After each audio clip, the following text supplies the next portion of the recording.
Welcome to Rise and Shine Daily Business Tech Boost with me, Charly Latham. If you're a small business owner looking to simplify technology and get real, actionable advice from someone with 35 years of IT experience, you're in the right place. Every episode, I'll dive into tools and systems like email, CRM, marketing and tracking, and break them down into bite-sized tips you can use right away. Your time is valuable, so let's get straight to the point. It's time to work smarter, not harder. Rise and shine. It's your daily dose of business tech inspiration with me, Charly Latham. Episode number 427, and I am going to continue on actually with my Gmail stuff. Don't you love that?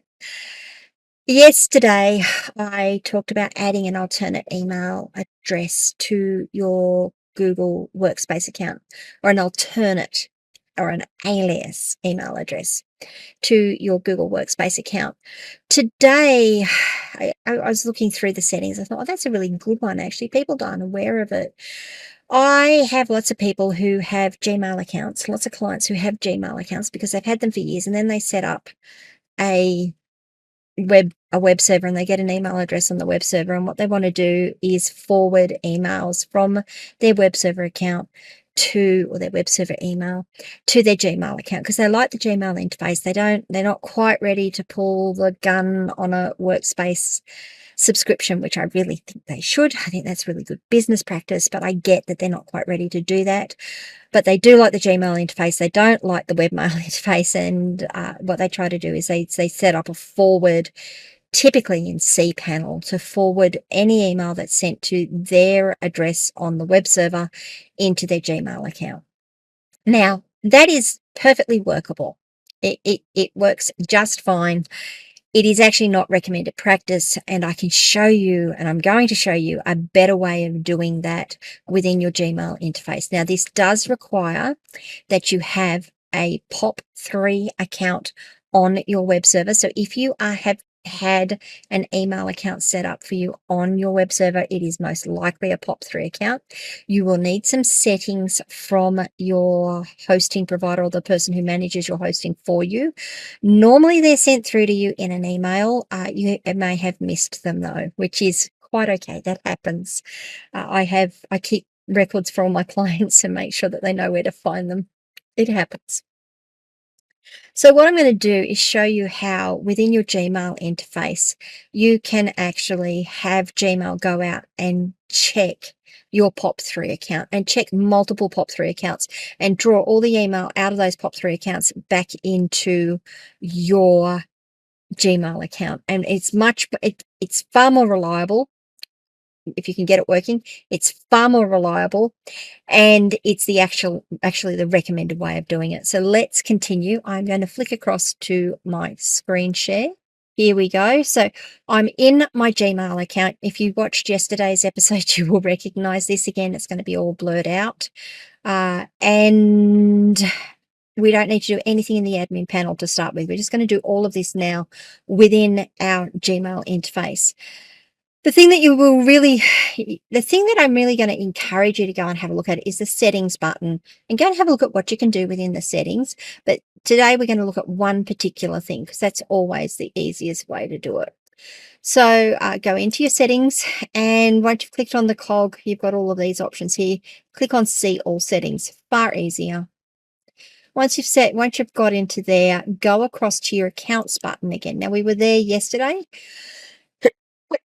Excuse me, it's a bit wet here and I think I'm getting a bit of a cold. And this should all look familiar. Now, down the bottom of the accounts options, you've got this check mail from other accounts. This is the one we're going to play with today. I'm going to say add a mail account. And I have one already set up that I was testing and I deleted so that we could do this video.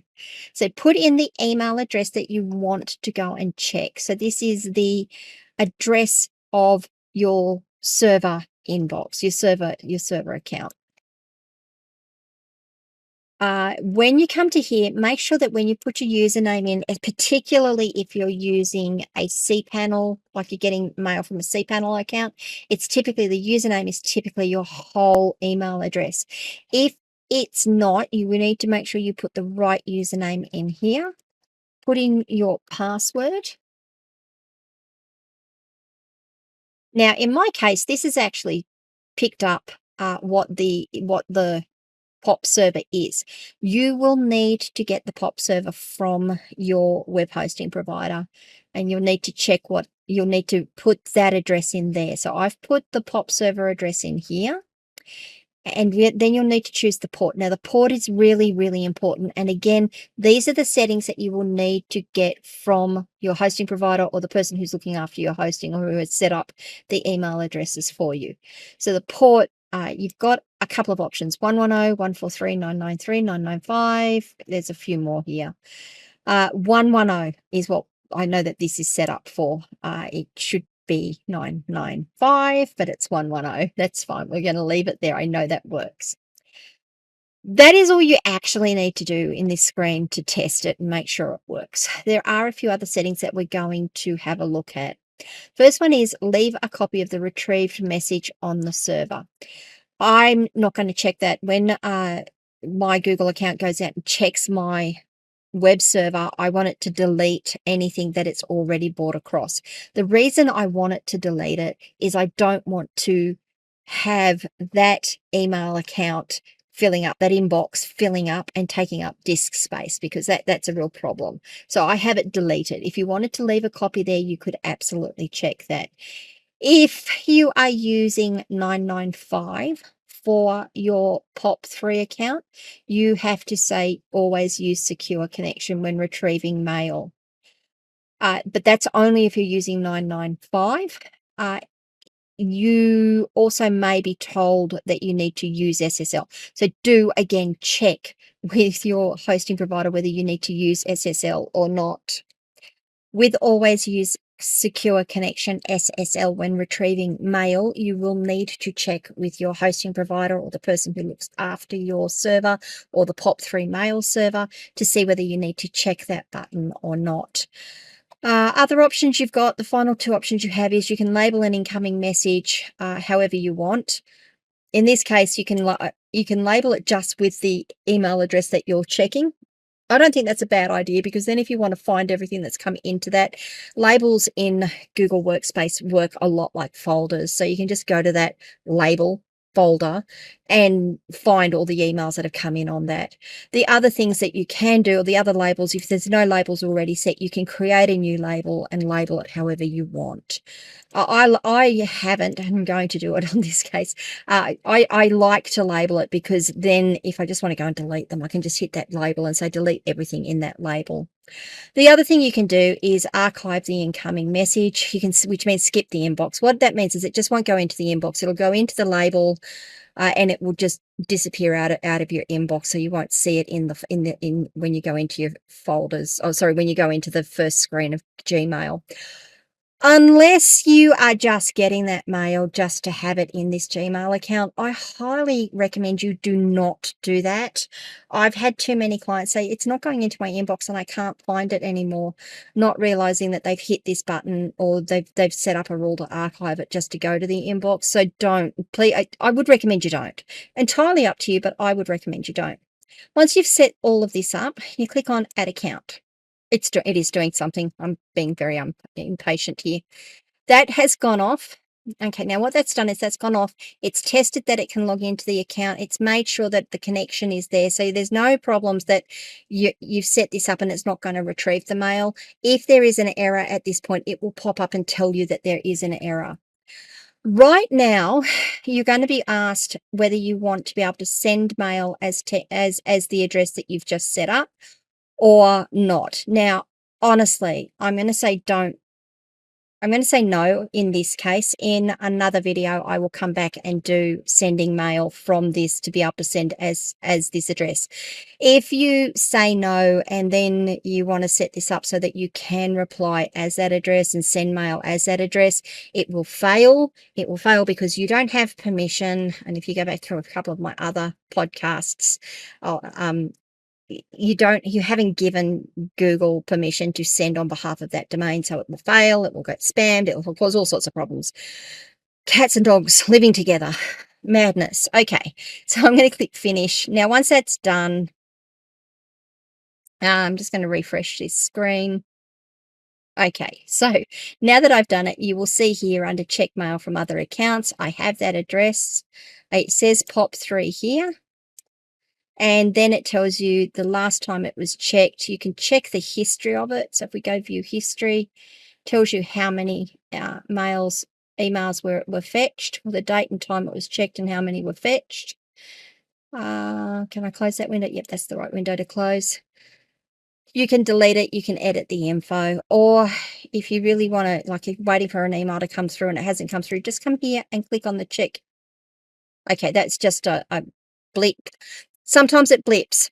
Sometimes it blips. There you go. And it says checked. It says last checked 0 minutes ago, no mails fetched, because we've got it all. It probably blipped because we had just checked it and it hadn't had a timeout on it, and it doesn't like getting, yeah, I'm sure you get it. And if I go back into my inbox now, you'll see I have a label here. And if I click on that label, there's all the messages that were checked, that it's retrieved in the time. Okay, let's come back and talk to you guys now. There we go. Okay, so that's how you can check a POP3 mail account from your Gmail account. Rather than saying forward to your Gmail account, this is the recommended way of doing it. It is far more reliable, and yeah, Google is actually asking you to do that. It also gets around things like forwards failing, like the server goes, yeah, I'm going to forward it. No, it doesn't. It hasn't forwarded it for whatever reason. So you can, this is why they recommend you do it. As I said in yesterday's video, I am a Google Workspace partner. I do this for people all the time. I help people set up their Gmail account or their Google Workspaces, help them troubleshoot problems with Gmail, get all these things running nicely for them, all these little hints and tips that we can do. If you have any questions, please leave them in the comments wherever you are watching or listening to this video. Please come across and join my locals community, askcharlylatham.locals.com. That's the best place to come and join me and ask questions and share information and get information. Yeah, you just never know what other business owners have found that you can that they can help you with, and you can help other business owners with as well. It's not just about me pontificating all of the information. Other people have good information as well. You can send me a DM on any of our social media channels. I'll get to those eventually. You can, what else can you do? Come and visit me on my website, of course, askcharlylatham.com. Was this video useful to you? Does it help you? Did it give you something that you didn't know about? Did you learn something? Was it useful? If it was, please give it a like. I would have really, truly appreciate that. You can also, if you haven't already, please subscribe to the channel and ring the notification bell so you can find out when I drop my next episode. See you all tomorrow, guys.